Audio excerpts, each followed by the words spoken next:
नमस्कार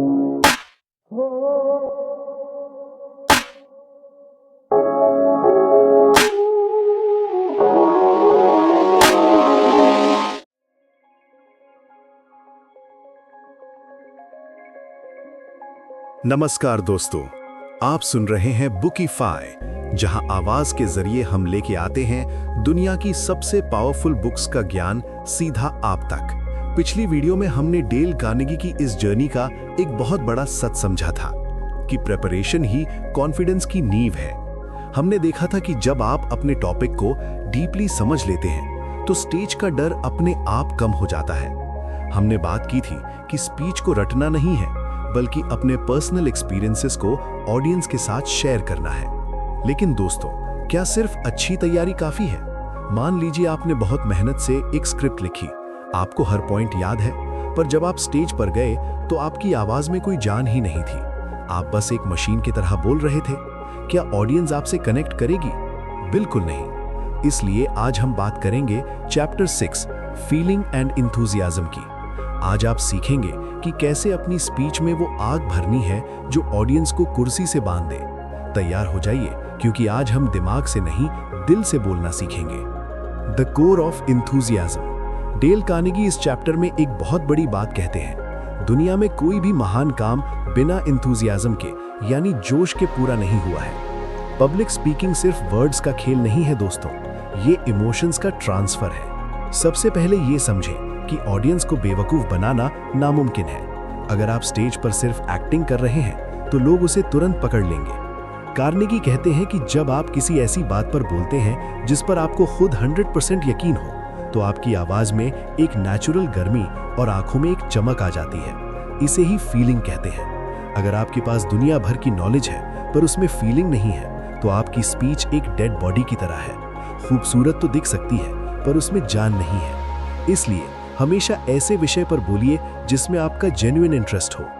अब आप में से बहुत लोग कहेंगे कि जेमिनाई, कभी-कभी हम नर्वस होते हैं, जोश कहां से लाएं?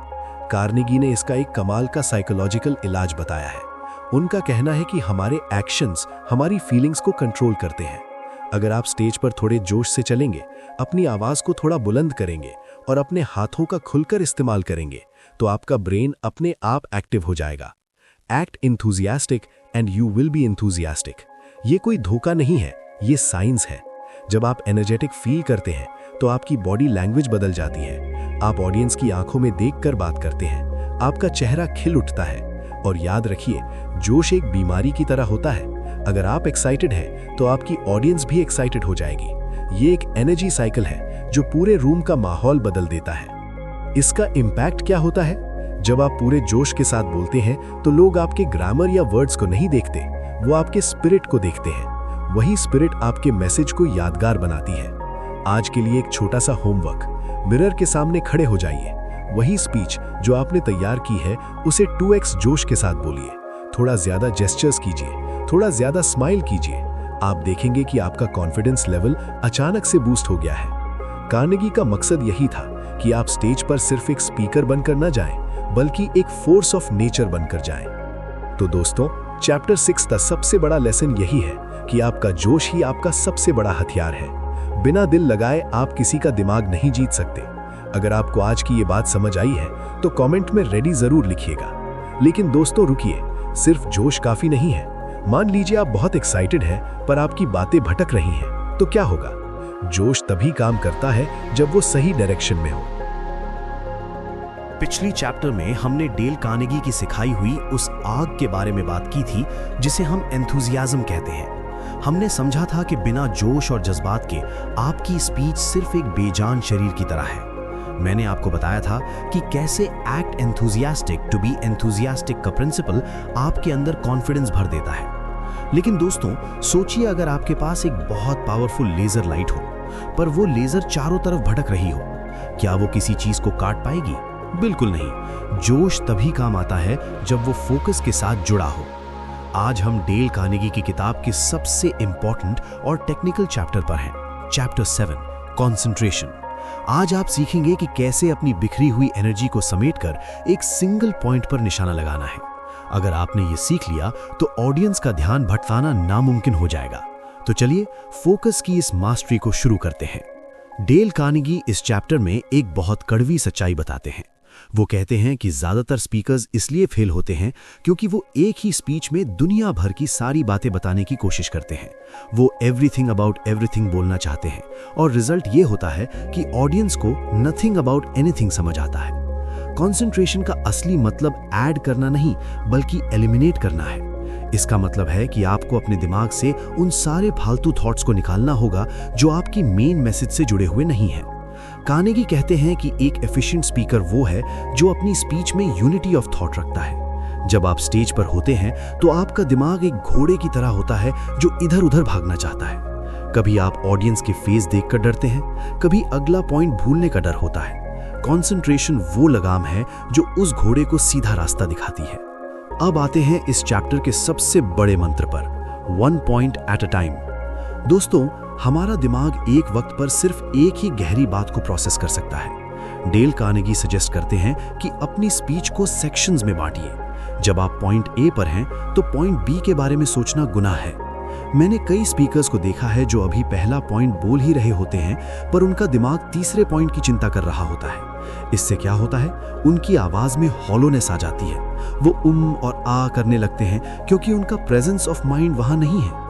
कंसंट्रेशन का मतलब है बी हियर नाउ। जब आप एक पॉइंट समझा रहे हैं तो उसमें इतना डूब जाइए कि दुनिया की कोई और चीज एग्जिस्ट ही ना करे। जब आप उस पॉइंट को पूरी तरह फिनिश कर लें तभी अगले पर जंप करें। इसे कहते हैं मेंटल कंपार्टमेंटलाइजेशन। हर पॉइंट को एक अलग कमरे में रखिए और एक वक्त पर सिर्फ एक ही कमरे का दरवाजा खोलिए। कार्नेगी बताते हैं कि कंसंट्रेशन स्टेज पर आने से पहले शुरू होती है। इसके लिए वो 2 चीजें जरूरी बताते हैं। पहला, सेल्फ एक्सक्लूजन। स्टेज पर जाने से पहले अपने सेल्फ को भूल जाइए। ज्यादातर लोग इसलिए फोकस नहीं कर पाते क्योंकि वो अपने बारे में सोच रहे होते हैं। मैं कैसा दिख रहा हूं, मेरी आवाज कैसी है। कार्नेगी कहते हैं, forget yourself in your message. जब आपका मकसद ऑडियंस को कुछ देना होता है तो सेल्फ कॉन्शियसनेस अपने आप मर जाती है और कंसंट्रेशन बढ़ जाती है। दूसरा, विजुअल फोकस। बोलते वक्त किसी एक इंसान से आई कांटेक्ट बनाइए, फिर दूसरे से। जब आप फिजिकल ऑब्जेक्ट्स या फेसेस पर फोकस करते हैं तो आपका दिमाग भटकने से रुक जाता है। एक और जरूरी बात, सिंपल लैंग्वेज। जब आप मुश्किल शब्दों में उलझते हैं तो आपका दिमाग वोकैबुलरी ढूंढने में लग जाता है और मैसेज से फोकस हट जाता है। इसलिए सिंपल रहिए ताकि आपका पूरा ध्यान सिर्फ बात पहुंचाने पर हो। तो दोस्तों, चैप्टर 7 का निचोड़ ये है कि फोकस ही असली पावर है। बिना कंसंट्रेशन के आपका जोश बिखरा हुआ है, लेकिन कंसंट्रेशन के साथ आपका हर शब्द एक तीर की तरह है। याद रखिए, फालतू बातों को काट दीजिए, एलिमिनेशन। एक वक्त पर सिर्फ एक पॉइंट पर ध्यान दें, 1 पॉइंट एट अ टाइम। अपने सेल्फ को भूलकर मैसेज में खो जाइए। जब आप स्टेज पर इतने फोकस्ड होते हैं कि आपको वक्त का पता नहीं चलता, तब ऑडियंस को भी वक्त का पता नहीं चलेगा। वही एक सच्ची मास्टर स्पीच होती है। दोस्तों, आज हमने फोकस करना सीख लिया। हमने सीखा कि कैसे अपनी एनर्जी को एक जगह लगाना है। लेकिन एक सवाल है, मान लीजिए आप फोकस्ड हैं, आप एनर्जेटिक हैं, पर आपके पास बोलने के लिए सही मटेरियल ही नहीं है, या आपका दिमाग बीच में ब्लैंक हो गया तो? अगले वीडियो में हम बात करेंगे चैप्टर 8 की, जिसका नाम है preparation as a means of gaining confidence. मैं आपको एक हिंट देता हूं, अगले एपिसोड में हम सीखेंगे कि कैसे इतना मेंटल रिजर्वॉयर यानी ज्ञान का भंडार जमा करना है कि आप स्टेज पर कभी ब्लैंक ना हो। हम बात करेंगे उस सीक्रेट वेयरहाउस की जहां से दुनिया के बड़े स्पीकर्स अपना कंटेंट निकालते हैं। क्या आप अपनी नॉलेज की तिजोरी भरना चाहते हैं? तो अगला एपिसोड मिस मत कीजिएगा। अगर आज की वीडियो ने आपका फोकस थोड़ा भी बढ़ाया है तो फोकस कमेंट में लिखें और सब्सक्राइब करना ना भूलें। तब तक के लिए फोकस्ड रहिए, बोलते रहिए और हमेशा याद रखिए, आपका मैसेज दुनिया के लिए जरूरी है। शुभ रात्रि। इसी के साथ मैं साइन ऑफ करता, आपका host Bookify. Keep learning, keep growing and keep speaking in full of enthusiasm.